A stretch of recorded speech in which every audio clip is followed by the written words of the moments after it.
Hi, I'm Reverend Al Sharpton. I am in Johannesburg, South Africa this morning, where we are commemorating and celebrating the 100th birthday of Nelson Mandela. And I'm excited about being asked to be a part of it. We'll be part of the big festival on tomorrow. Oprah Winfrey and Jay-Z and Beyonce and others will be here with us. It will be on a special tomorrow night on MSNBC from 9 p.m. to midnight Eastern time. You ought to watch it. I thought a lot about it. I've been going to South Africa for 24 years, and I was first in South Africa as an election observer for the election of the ANC that made Nelson Mandela go from prisoner to president. So I know what can happen if you believe in something and stand with something. But the House of Justice in Harlem is open. And in a lot of my ministry, I've seen debates about the role of women preachers. And now we see in the politics of today, the role of women in politics, the year of the woman. So I thought while I was on international travel this week, that we'd have some women that are involved in church and faith leadership and community leadership. Talk about the role of women in the church, talk about the role of faith, female or women leaders in the community, and talk about how we deal with the role of Black women without emasculating Black men. So we're going to have a live discussion. I asked my pastor, the late, great William Augustus Jones's daughter, Jennifer Jones Austin. You hear co-host my radio show on Thursdays, and she heads the Federation of Protestant Welfare Agencies in New York. I asked her to moderate, and she'll take it from here and introduce the panel. Get your young men and young women in the house to listen to this discussion. I'll see you next Saturday. I'll be back in Harlem. Pray for me as we travel. And remember, God blessed us with Nelson Mandela. Amen? Amen. This is a panel that we're going to talk about church, so we're going to get in a few amens. Amen? Amen. I'm always delighted to be here. And I'm especially delighted this morning because Reverend Sharpton has put it on us. He has tasked us with the assignment of talking about a very important issue, the role of women in the church and in the movement. And what we need to do is always think about the journey that we've been on, because it can inform the journey that we are on and the journey that we are about to go on, or we're going to continue to be on. And so I'm honored to share this discussion, to share this stage and this panel discussion with three very prominent women, leaders in their own rights, who are women either faith leaders or leaders of faith, who understand and embrace that their responsibility is as shepherds, if you will, to be caring for not just people that walk through the church doors, but the community at large. I'm going to quickly introduce them really by just calling their names out. They probably need no introduction, but I want them to tell their stories in the conversation that we're going to have this morning. It's going to be a rich one. We're going to talk about where we are today as women, as leaders, taking on the issues that concern so many of us. I once heard it said that every issue is a woman's issue. Amen? Amen? And so we can sit here and talk about a lot, but we need to hone in today on our role in the church and our role in the movement. So beginning at the other end of the table, Katrina Jefferson. You all, she's no stranger to you all.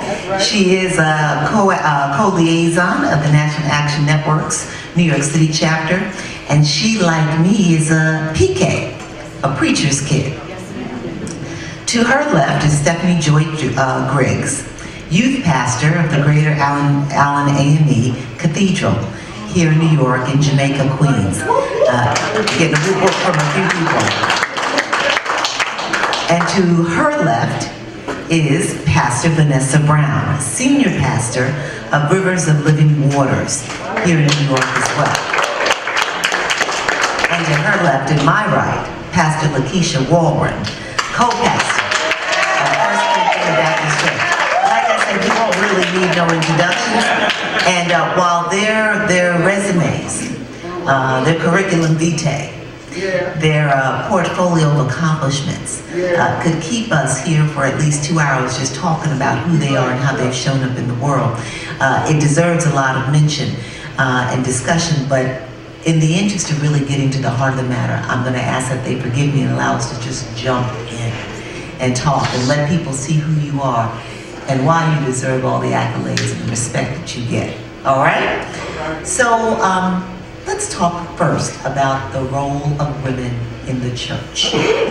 My father was a pastor, as Reverend Sharpton often talks about, and he would often say that if all the women of the church, of his church, left, that the very next Sunday he'd stand in the pulpit and he'd preach a sermon entitled, "Brethren, fare thee well," because he'd be leaving too, because he well understood that without women, you can't really have church.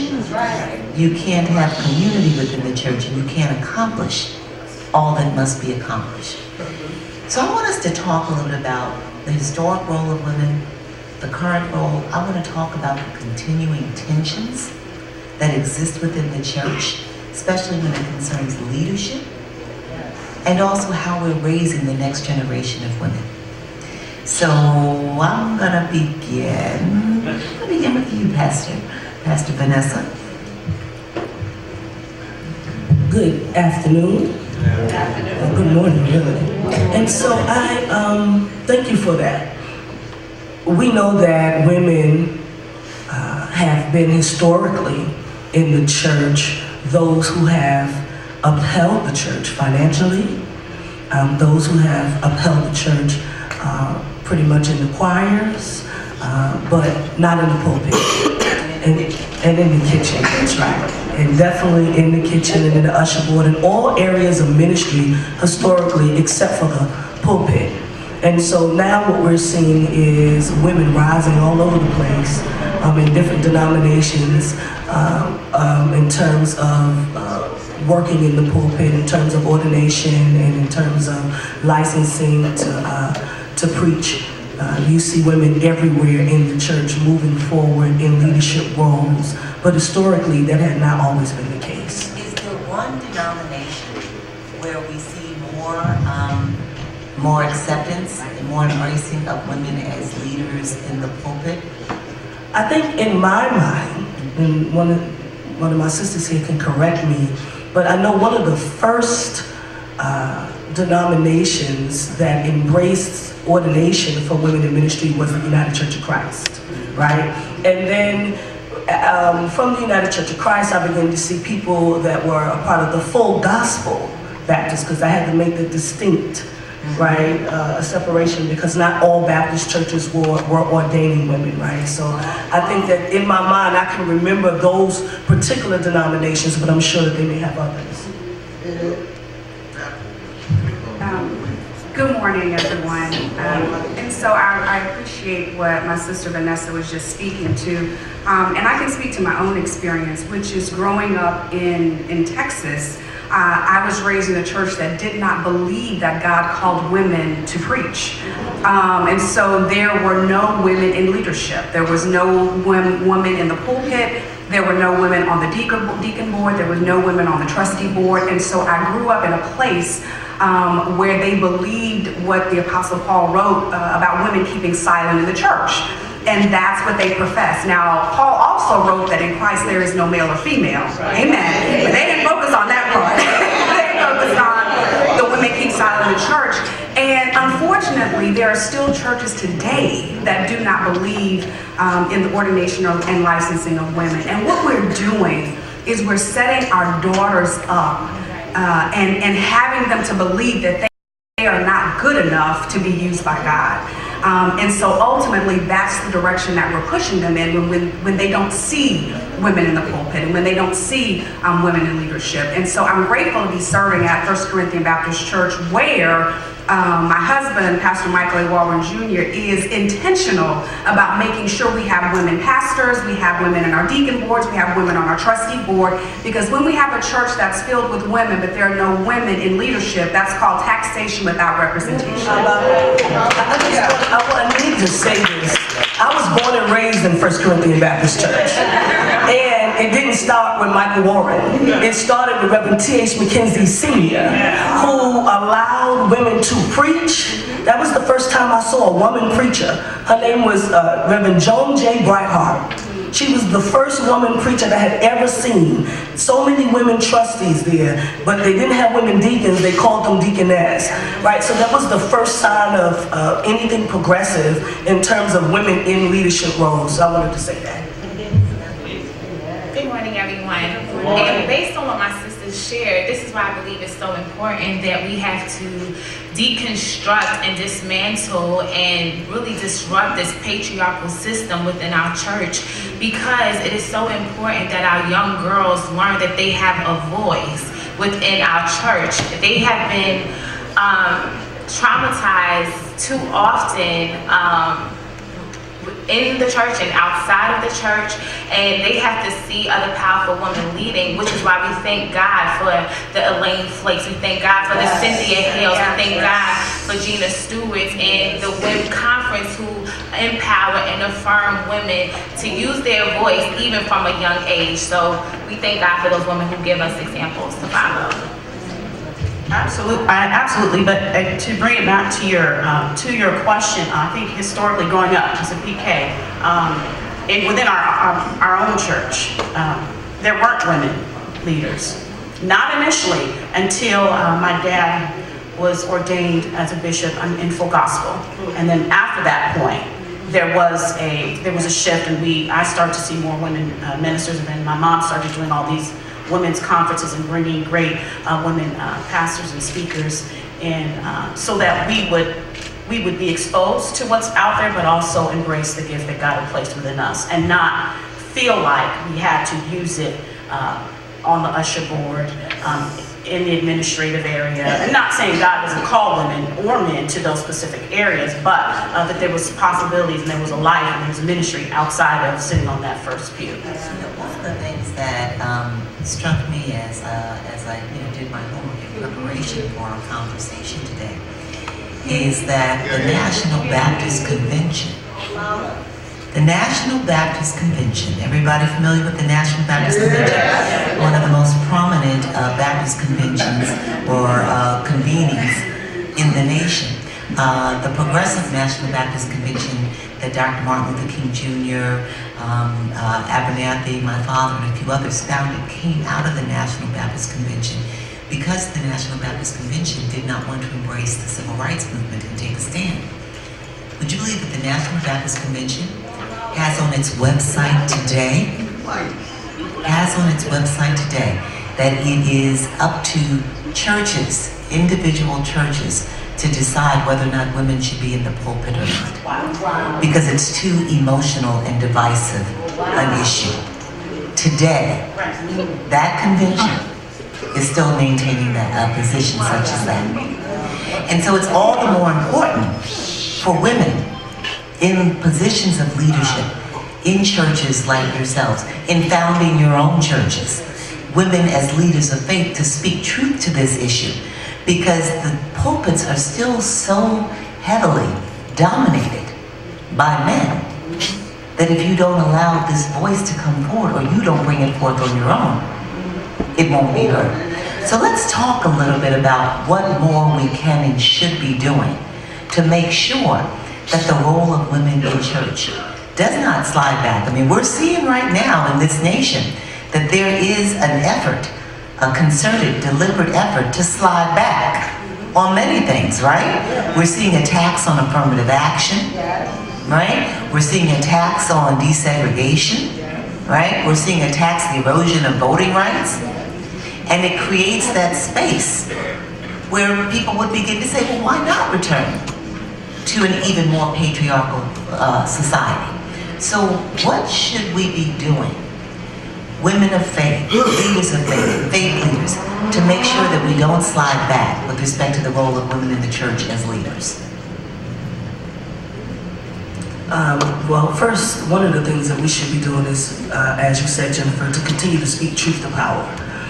That is important that we use our voices as women in the church to speak back into the culture of patriarchy and say that we are here, we will not be dismissed, you cannot continue to take our money every week, and we won't have a voice at the table. So a lot of times we want to have a seat at the table, but we don't have a voice at the table. I need a voice and a seat.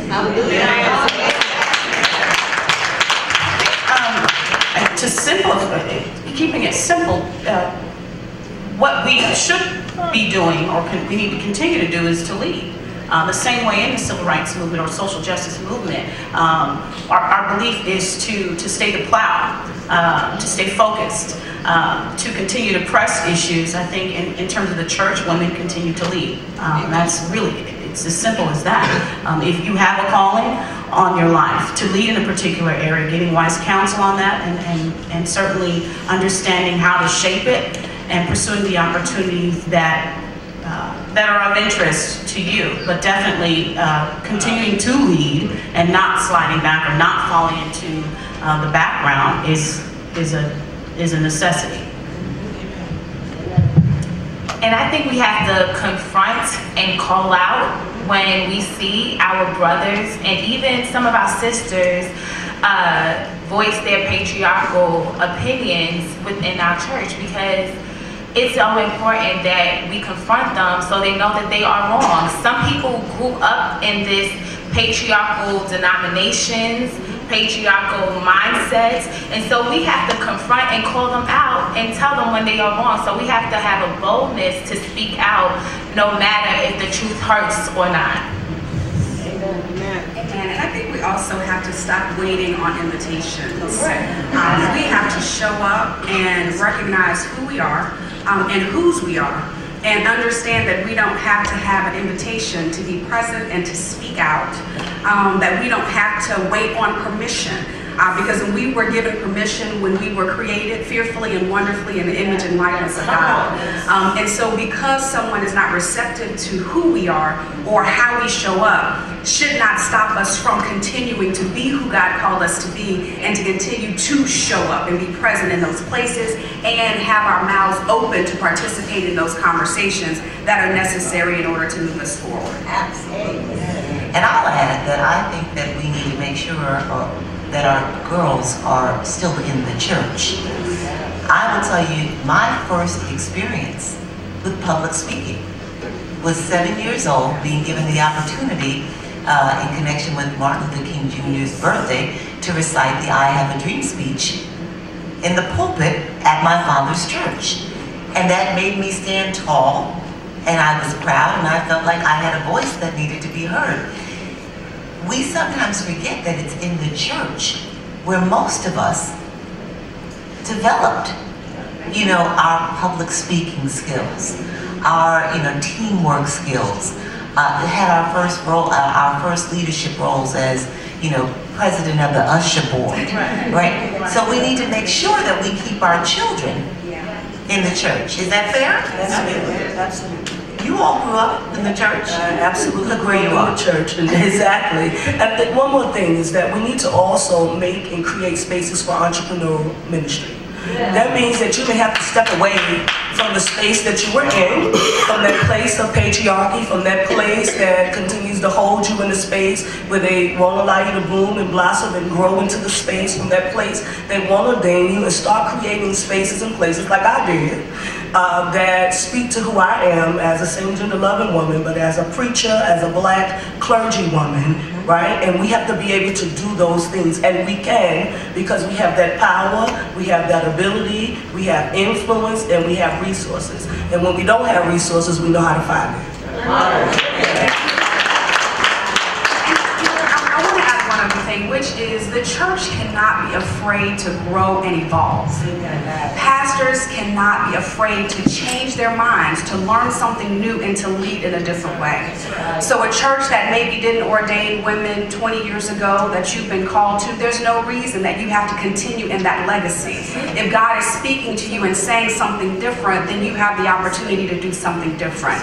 Maybe you've been in a church that didn't affirm same-gender loving people, but just because they didn't do it does not mean that you don't have to do it. And so there is room for growth, there is room for change, but we who stand in these pulpits, we who are leading, not only the women but the men as well, have to be willing to hear what God is saying now in this season and be obedient to that call. Amen. So let's turn and talk about the role of women in the movement. And for all of us sitting here on this stage, we show up in this space appreciating the role of women in the church who led in the movement, whose faces were not seen, whose voices weren't necessarily heard, whose stories haven't been told in the manner that they should be told. Fannie Lou Hamer, right, who did so much in the movement, and especially as it concerns voting, right? Ella Baker, Nanny Burroughs, right, just to name a few. We often hear about Rosa Parks, as we should, but there were so many other women. There were women who were cooking the meals, right? But they were also involved in strategy. We all know that you can cook a meal and you can also say a word or two while you're cooking it and be heard, right? But they don't get the attention and the respect and the appreciation. And if we don't tell their stories, we'll lose them, and we'll lose another generation because they don't understand the impact of women in the movement.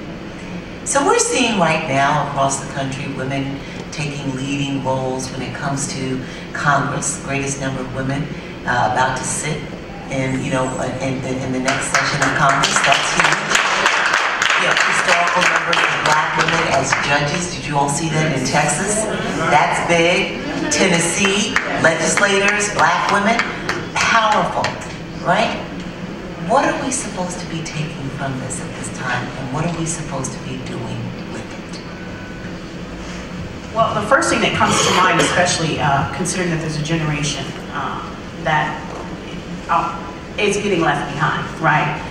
The same history and stories that we were told those stories have to continue to be told. Otherwise, we don't know our history behind us and what our capacity is moving forward. So I would say the first thing that needs to happen is, or that should be happening, is educating the current generation and certainly those that are coming behind us, so that they're aware of young girls, that they're aware who they are and what power and weight they carry with them as women, and then certainly as women of God, and really create an understanding as to what power they possess in moving forward in their individual callings.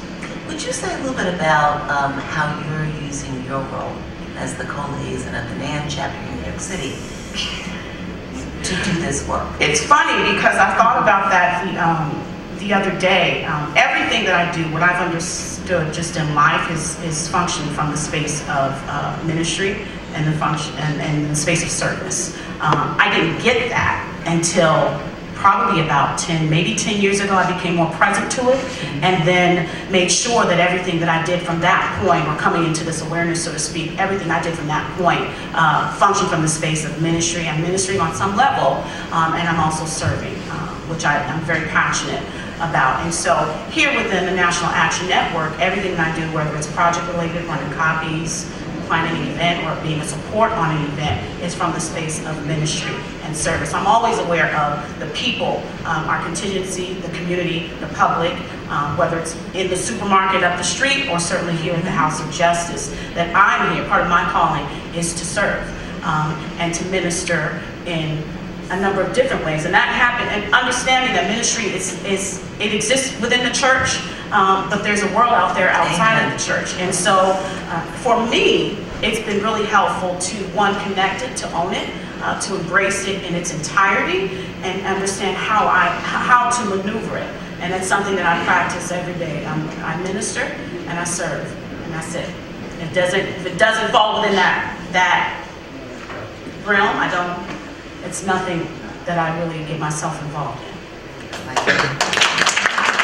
about you, Stephanie? So you at the Greater Allen AMA, you work with youth, and I'm sure that you mentor and you model. So talk to us a little bit about how you're leading in that space. Because, and let me just pause and say, one of the things that I want people to appreciate is that leading in the movement doesn't necessarily mean that you have to be the next person running for Congress, right? And it doesn't always mean that you have to be the one with the most senior title. Now you got to lead and lead and lead to get to that space if that's what you aspire to be, where you aspire to go. But you can lead from whatever vantage point that you occupy. So let's talk about your leadership and how you're showing up. Sure. Well, currently my role is to serve the college students within the Greater Allen Cathedral, but also I'm also the spiritual advisor for our young girls, and I do have a business called The True Beauty in You, which focuses on the development of our young black girls, helping them with their self-esteem, helping them. For the last 5 years, we've been doing a girls' conference at Allen, and on that Saturday, we have a career fair so our young black girls can see that they can be the future judges, lawyers, doctors, whatever they want to be. And so those professionals come into our church so they can see a future for themselves. And on that Sunday, as you do something called a princess tea, because I don't want our girls 12 and under to forget who they are or feel isolated, like nobody's paying attention to them. So we build young girls from the ages 5 all the way up to the age of 22 every year on a consistent basis. I go out to schools, different community settings, speaking to our young ladies so they can be empowered, and really teaching them that the true beauty really starts within, and teaching them that they do have an awesome legacy to follow. They do have a voice, and they are not who people portray them to be, and they can have a life after they've been through the trauma, because a lot of our young girls face so much trauma at a young age, and we don't want to talk about it and address it because we're afraid of what the outcome is. But they have to know that somebody's listening, somebody's paying attention to them, and somebody cares. So that's the work that I do with young girls.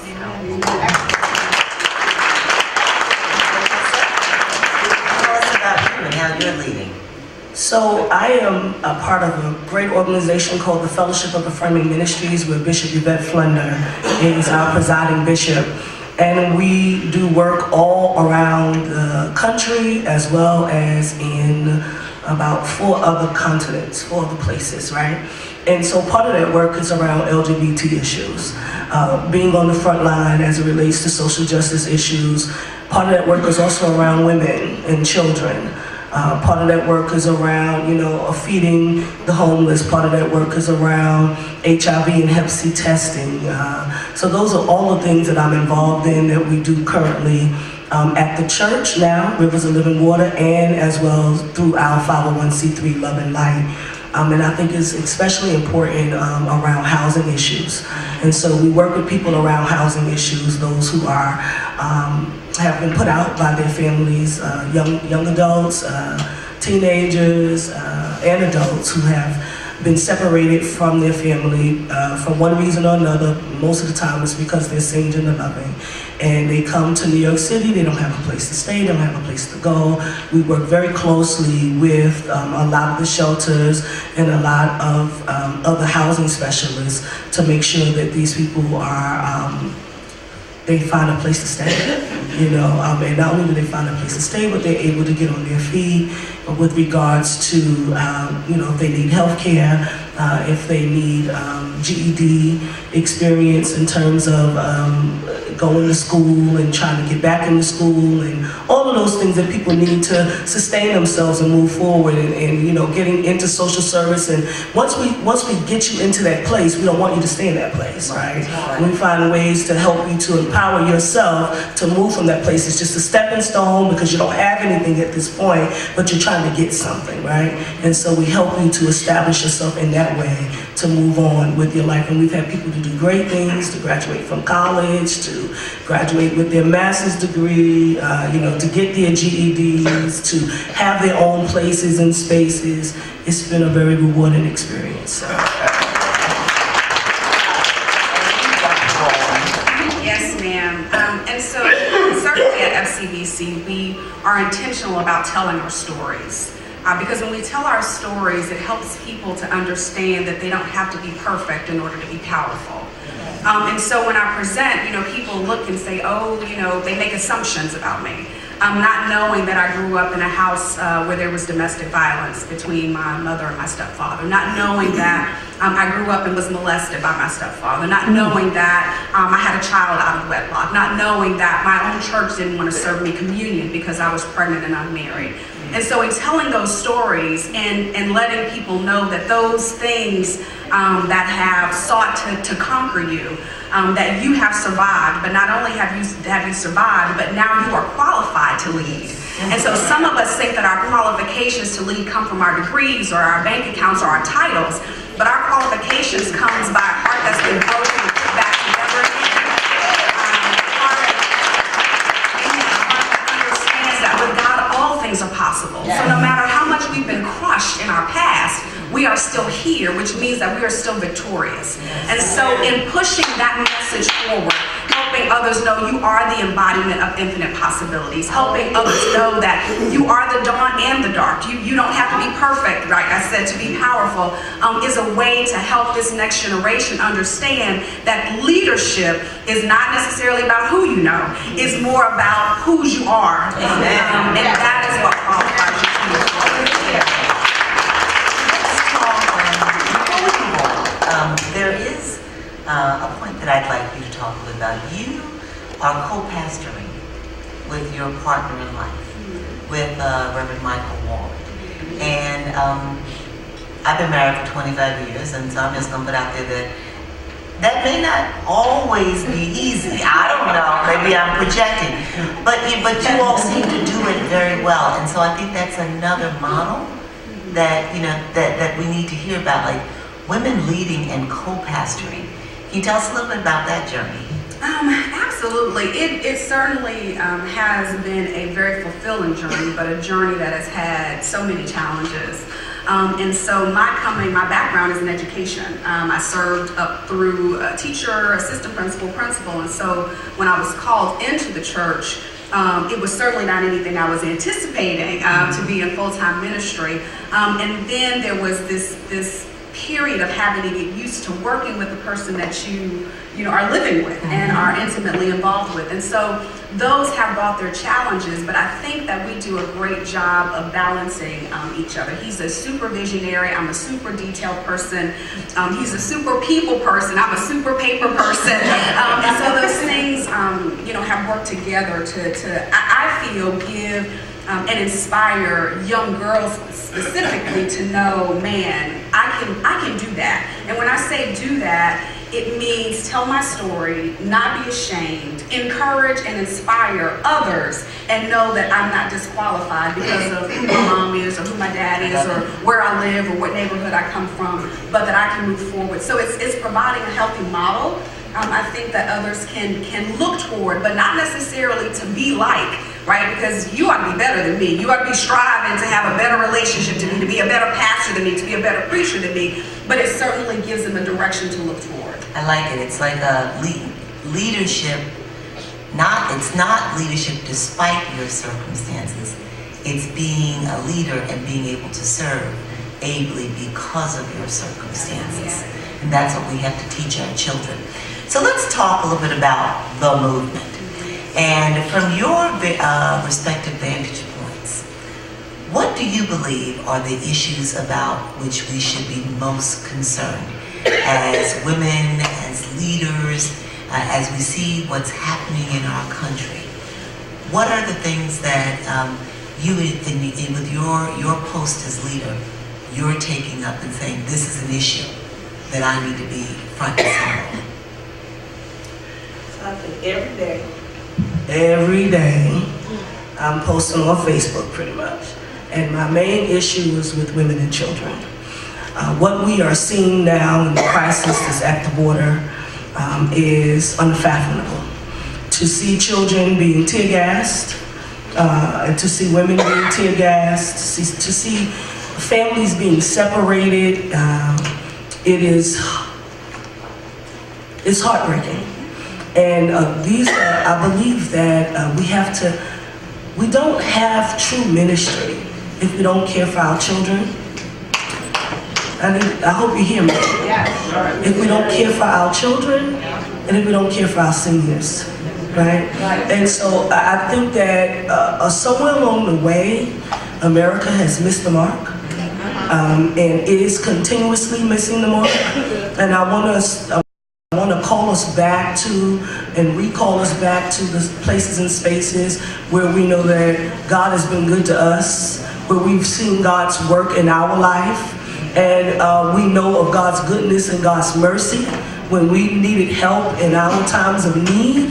And I want us to remember who we are and where we came from. And I want us to remember the text, whatsoever you do to the least of my brother, that you do unto me.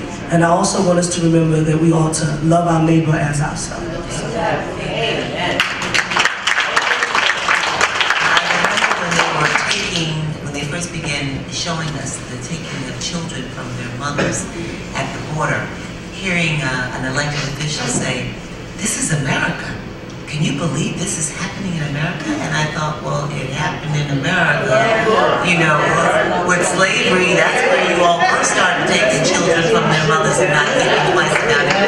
And if we don't keep that out there and remind people that this is how it continues to happen. What are some other movement issues about which we need to be concerned and engaged?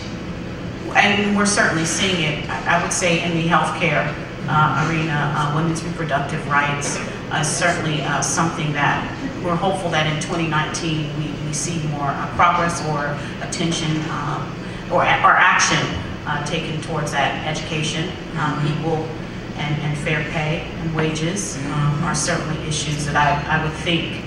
That I'm hopeful that in 2019 we see pushed to the front, and I know it will take the efforts and work of women like us who are both in ministry but also fighting the good fight, so to speak, that we push towards those issues as well. Absolutely. And I'd like to add mental health. Because that is certainly an area that affects all of us in some form or fashion. And so I'm grateful that FCBC has opened the Hope Center, which is a center, that offers free mental health services to those not only at FCBC but those in the larger Harlem community. Because we do need to make sure that we're doing what my sister said, which is taking care of the least of these. Because that which we've done unto them, we also do unto Christ. And so I think another issue is that so often we find, particularly with African American women, us getting stuck in our pain. And so that stuckness, if we are not careful, can lead to deeper mental health issues. I just actually finished my book, which is called Bigger Than Your Worst Pain. It's available for pre-order on Amazon. I had to go ahead and say that.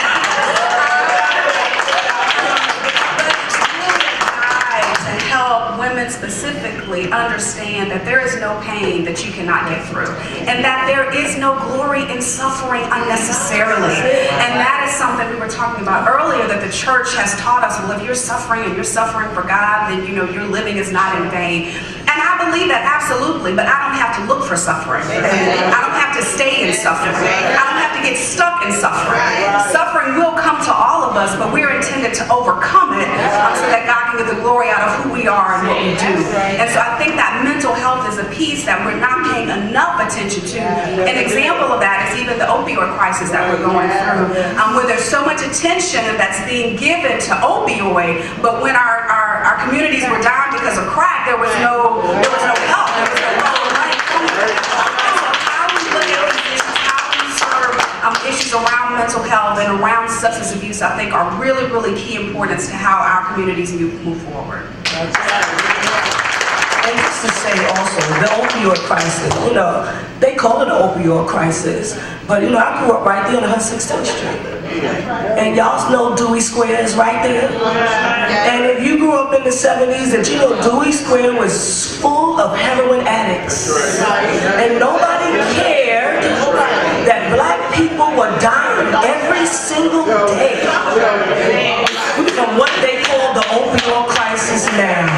So I need to be able to say that. I also want to say that you know, this whole mental health issue, we have something called Shades of Blue, something that we've been doing for the last 6 or 7 years. It's a group therapy thing. If you are dealing with depression, grieving and loss, because many people are dealing with grieving and loss, and it's not just the loss of a loved one, it's a loss of relationship, it's a loss of finances, it's a loss of so many other things that people are going through in their life, in their days, as they continue to move forward. So I encourage people to get mental health assistance, however way you can do that. We have qualified professionals that run that group. It's on Tuesdays, and I welcome you all to attend that group. We hold it right at Iris House in Harlem. And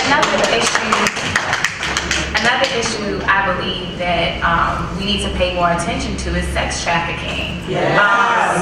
It's increasing. Our girls, like I said, my work is surrounding girls, so I think about the young girls who are going through this process, and we are often turning our back on sex trafficking because we may not know anybody who's being affected by it.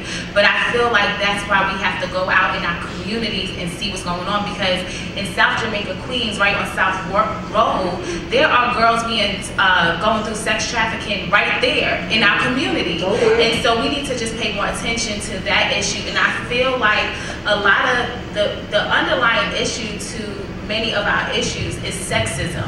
And when you have number 45 making sexist comments, don't forget about the recording, don't forget about just sexist comments that he made.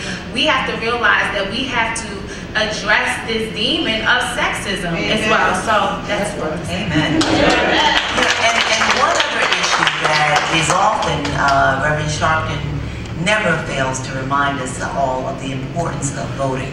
And what we are seeing is the continuing erosion of voting rights and voting suppression, right? We saw that play out in real time in Georgia, right? You know, the number of votes by which Stacey Abrams lost were were less than the number of votes that were essentially stolen, right? We're seeing it now in the form of gerrymandering and redistricting communities so that we can have less people of color, have representation. We have to pay attention to voting and couple that with, we're going to start drilling this home every single day and week. Census 2020 is coming. The census, where we all have to be counted. What many people don't know is that the number of people that are counted in the census determines what states and localities get by way of federal funding for healthcare, for education, for transportation, right? And with respect to representation in the House of Representatives. If we're undercounted here in New York, we stand to lose at least $20 billion for education, for social services, for healthcare, mental health. We have to make sure that we're counted, okay? So keep that in mind. Really quickly, LGBTQI people will not be counted in the 2020 census. That is something that we are pushing back against. And so one of the reasons why I want to talk about LGBTQI rights, and I know that it's very controversial, but we have families, we have children, and we should be counted. And so anywhere you see it, it's incumbent upon all of us to push back against it. That's right. We are going to have to wrap, but I'm just going to do it like a rapid fire. If Fannie Lou Hamer, or Nanny Burroughs, Ella Baker, Rosa Parks, the list goes on and on and on. If any one of them were sitting here, what would they be telling us we should be doing as movement leaders? Stay focused and stay the course. By any means necessary. Alrighty. I think they would remind us of unity and how they were able to get stuff done because they were unified. So no longer can we push back on another sister, but we have to invite the sister to sit at the table and have a voice at the table, like Vanessa said, so we can really speak together, be unified and on one accord, so we can get the job done. All right. I believe somebody would have said, rally your troops. It's time for us to come together. There are intersections to this. And at this point in time where we are as it relates to the world and society, your voice matters, your vote matters, everything about who you are matters. Don't be discounted by government. Don't be discounted by church. Don't let anyone discount who you are and whose you are. I think that we will be encouraged to be authentic. Be our authentic self. Show up as the person that God created you to be and do the work that only you can do. That work does not always have to be glorious work. That work can be cooking. That work can be cleaning. That work can be serving. That work can be preaching. That work can be teaching. That work can be writing. Whatever it is that you can do to push us forward, that's the work that you've been called to do. That's the work that you're responsible to do. Not to be like anybody else, but to be the best you that you can be.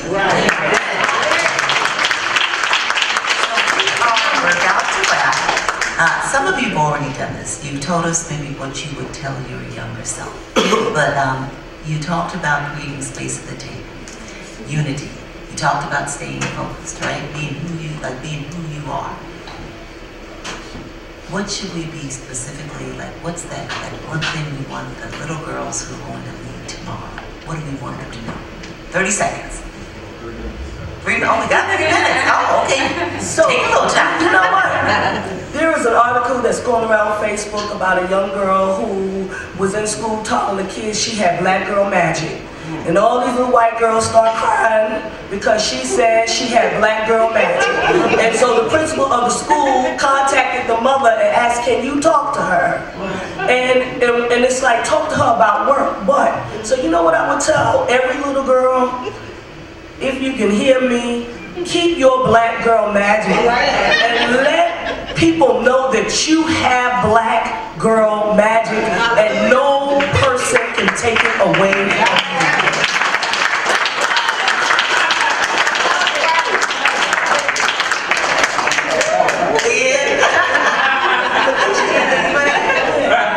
No, I was just going to add to help them understand to stop listening to what they say. Because they always got something to say. You are powerful, you are unstoppable, you have a future that's brighter than you can ever imagine. So anybody that gives you a no along the way, know that God has already given you a yes.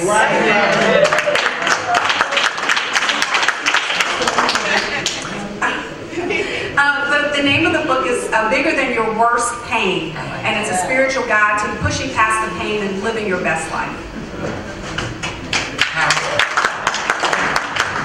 I would tell our young girls that yes, you will go through hard times, yes, you will go through challenges. However, you are not only called to survive, but you are called to thrive. And your voice matters, and I would just help them to understand who they authentically are, because they need to understand that some of the examples that they see may not reflect who they really are. Yes, that's good. But we as women who are leading have to really just be that example for them and just encourage them that they can be all that God has called them to be. Right. And now, ending in saying that, I tell myself this often, especially when I'm having a slump or feeling not so great, that God created me just as I am. And with every experience, every hiccup, every misstep, every triumph, that it was all necessary for my journey, my story. So whatever they're going through in life, that He created you just the way that you are. You are perfect just the way that you are. And make sure that every day that you show up in the world, you be unapologetically who you are and who God created you to be. Amen. Well, we're on the same wavelength, because what I tell young women and older women is walk in your power. Walk in the power that God gave to you. Own it, live it, experience it to the fullest. Just walk in your power. I want the audience to join me in giving a big round of applause for these dynamic women.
Across the nation on the Impact Television Network to see not only the power of the women who stand with National Action Network, but the power that they themselves, as